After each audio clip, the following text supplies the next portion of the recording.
Et coucou les amis, c'est Aiolos Devi, j'espère que vous allez bien, que vous vous portez bien. Et aujourd'hui, une vidéo spéciale, puisque c'est une vidéo sur Vegeta Ozaru de chez SH Figuart. Et oui, encore du Dragon Ball, rassurez-vous, du Sensei arrive bientôt sur la chaîne. Mais n'hésitez pas en attendant de me mettre un commentaire, un pouce bleu. Et si ça vous plaît, ce type de vidéo d'unboxing de Dragon Ball, n'hésitez pas surtout à vous abonner, à mettre le petit pouce, hein, bien entendu, ça fait toujours plaisir pour qu'on puisse discuter. Allez, générique les amis. Nous ne sommes pas, nous, de bronze, d'or ou d'argent. Nous sommes tous différents.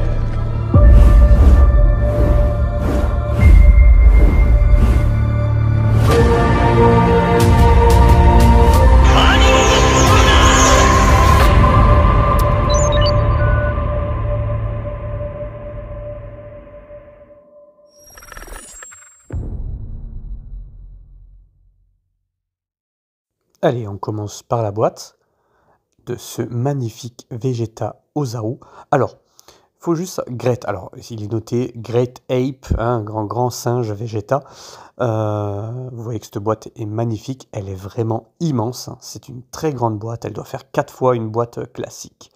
Voilà. Donc là, on avait la face avant, la face arrière, où on voit les différentes configurations qu'on peut faire de ce singe. Et je peux vous assurer qu'il est phénoménal. Vous allez vite le voir tout à l'heure que c'est une figurine hors norme. C'est vraiment... J'étais très étonné quand j'ai reçu le colis. On va voir un peu ce qu'il y a à l'intérieur du coup de ces blisters. Alors, vous voyez qu'il n'est pas très droit et je vais vous expliquer tout à l'heure pourquoi il a une position un peu particulière à l'intérieur de ce blister. Vous voyez, il y a le Goku du coup hein, enfermé dans les mains de Vegeta. On a deux visages, hein, un visage où effectivement il se fait... où il a un œil en moins. Ici on a Yajirobe.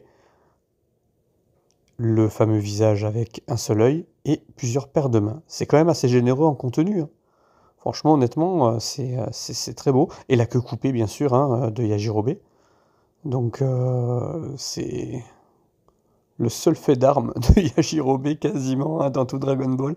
Et ici, du coup, on a le Sangoku, qui n'est pas ultra bien fait, hein, on est bien d'accord, mais le but, c'est de l'avoir de dos, bien entendu. Et là, nous avons le visage, le deuxième visage, avec, du coup, l'œil, donc, hein, quand il est borgne, hein, tout simplement. Vegeta. Et voilà la bête. Alors, pourquoi effectivement il était comme ça dans la boîte? C'est que tout simplement, cette figurine qui aujourd'hui cote aux alentours. Alors, elle cote assez cher, d'accord? Vous voyez, elle est assez immense. On ne se rend pas compte comme ça, mais vous verrez vite tout à l'heure qu'elle est vraiment grande. C'est une figurine qui aujourd'hui ne se trouve pas sur Vinted, par exemple, hein, en dessous de 300 ou 400 euros. Alors, ce qui est totalement abusif, hein, on est bien d'accord. C'est une figurine qui était déjà sortie très chère à l'époque. Et j'ai pu l'avoir pour une centaine d'euros, tout simplement, parce qu'elle a une jambe cassée. En fait, il y a une jambe qui est complètement déboîtée. Et j'ai pu la trouver sur un groupe, hein. Merci à la personne qui me l'a vendue, merci beaucoup. Profil Yaya, hein, merci à toi. Et voilà, vous voyez la différence entre le Vegeta classique et le Vegeta Ozaru? C'est impressionnant. Impressionnant. Il est magnifique, il est immense. C'est vraiment un plaisir d'avoir cette figurine dans ma collection. C'est vraiment fou. Alors moi, je la positionnerai d'une certaine façon hein, dans ma vitrine, mais là, je voulais vous montrer à quoi ressemblait cette figurine, donc cette figure art. Et effectivement, quand on a la boîte qui est immense comme ça, on se dit, tiens, mais... Et en plus, elle est très lourde. Hein. Donc pour la positionner, vu qu'elle a la jambe droite cassée, bah, vous voyez, hein, j'arrive toujours à trouver du posing pour pouvoir effectivement jouer avec. Mais franchement, c'est un réel plaisir à utiliser. D'avoir une figurine de ce type-là, il n'y a pas beaucoup de défauts. Alors effectivement, elle est très lourde, donc elle a des fois du mal un peu à tenir, bien sûr. Mais ça doit être sûrement le souci de de ma jambe cassée, bien entendu. Alors c'est réparable, hein, je vais pouvoir faire quelque chose, mais bon, je l'ai payé, quasiment 3 fois moins cher, donc je vais pas abuser non plus. La boîte est en état correct, les blisters aussi, donc on va pas abuser. Voilà, vous voyez avec le Vegeta à côté, et là je voulais du coup vraiment vous faire la scène du coup entre Sangoku et Vegeta. Et bon, là je l'ai mis à moitié assis, donc ça fait un peu moins impressionnant.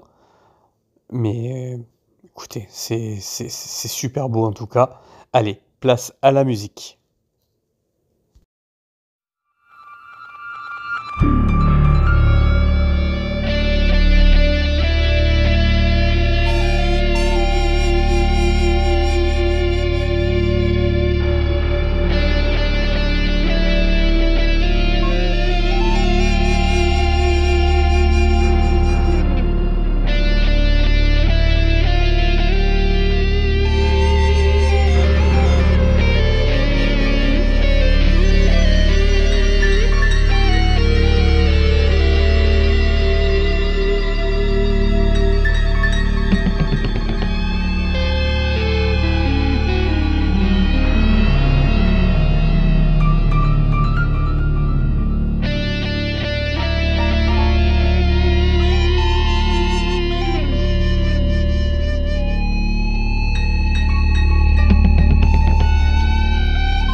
Et voilà, c'était la musique, posing en musique, musique de Parallax, Perdu dans l'Olympe, que j'aime tout particulièrement. C'est vraiment toutes ces musiques, hein, donc les reprises de Ulysse 31 sont vraiment superbes. Voilà les amis, bah écoutez, j'espère que ça vous a plu. Ça a été pas une vidéo très très longue, mais je voulais vous montrer ce monstre. Dites-moi ce que vous en pensez en commentaire, ça m'intéresse. À bientôt!